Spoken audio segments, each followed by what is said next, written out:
ناظرین، آپ دیکھ رہے ہیں آپ کا اپنا چینل مفتی محمد مجتبیٰ۔ اگر آپ نے ابھی تک ہمارے چینل کو سبسکرائب نہیں کیا تو جلد از جلد سبسکرائب کے بٹن پر کلک کریں اور بیل آئیکن پر کلک کریں تاکہ ہماری ہر نئی اپڈیٹ آپ کو بآسانی مل سکے۔ ایک صاحب نے سوال کیا ہے کہ کیا تعویذات کو جلانا جائز ہے؟ ایسے تعویذ جن پر قرآنی آیات لکھی ہوئی ہوں یا اللہ عز و جل کے نام یا انبیاء کرام کے نام، فرشتوں کے نام لکھے ہوئے ہوں، ان تعویذات کو جلانا جائز نہیں ہے۔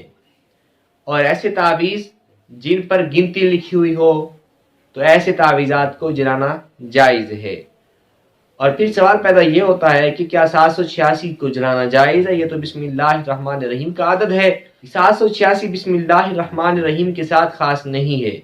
کسی اور چیز کے نام کا عدد بھی 786 ہو سکتا ہے۔